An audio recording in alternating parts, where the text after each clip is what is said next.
passe la parole à Monsieur Blaise. Monsieur le Président, je voudrais réagir à l'intervention de Monsieur Wemitan. Je serais peut-être moins diplomate que le Président Michel, qui a été très pédagogue, parce que le discours a quand même été très politique. Donc je voudrais moi aussi faire une analyse politique. Vous avez parlé, Monsieur Wemitan, du manque de collégialité dans la définition des dépenses. Je voudrais rappeler une chose, c'est que les partis politiques qui composent le CGS, lorsqu'ils ont signé le CGS, ont pris leurs responsabilités et se sont mis ensemble, comme l'a dit la présidente du gouvernement, pour trouver les ressources fiscales nouvelles indispensables pour financer les besoins sociaux. Il ne peut pas y avoir d'un côté les élus qui assument les taxes et de l'autre côté des élus qui n'assument que les dépenses. Ce n'est pas possible.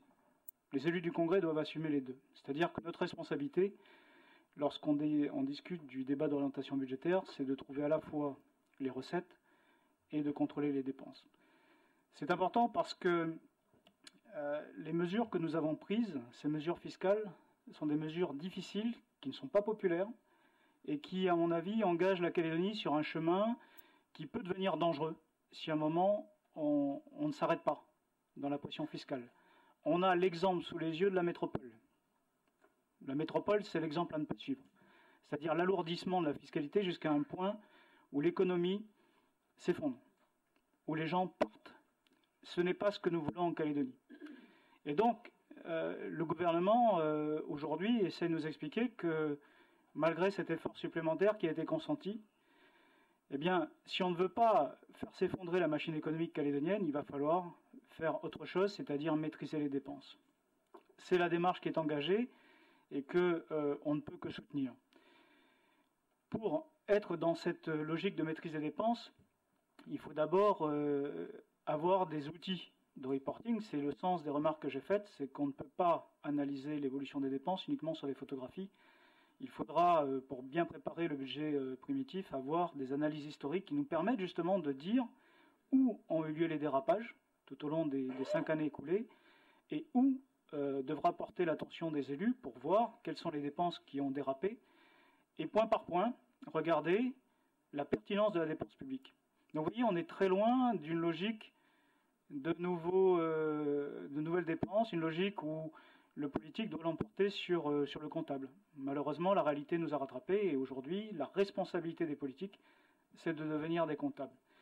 Et puis, je profite de ce débat d'orientation budgétaire pour rappeler notre conviction. Notre conviction, et ça a été bien expliqué dans le document, c'est que c'est l'investissement qui porte l'économie.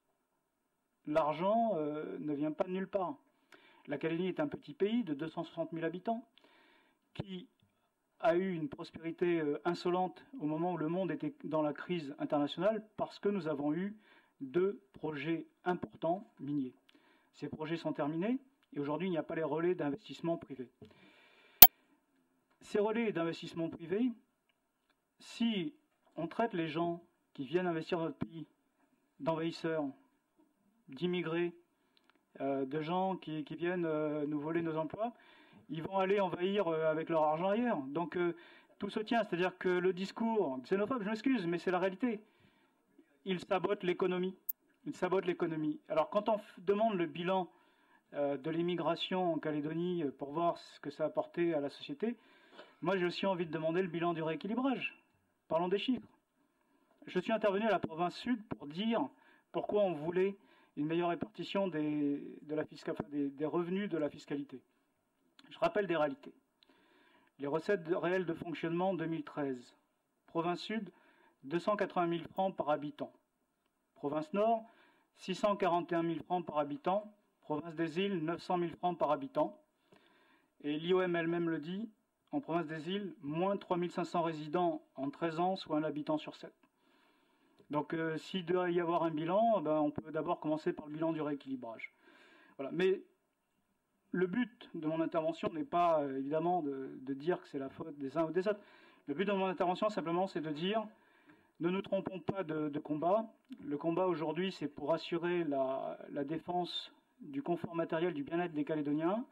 c'est pour faire en sorte qu'on continue à leur offrir les services fondamentaux du service public. C'est ça qu'on doit préserver, et pour préserver ça, il faut qu'on devienne de meilleurs gestionnaires. Je vous remercie.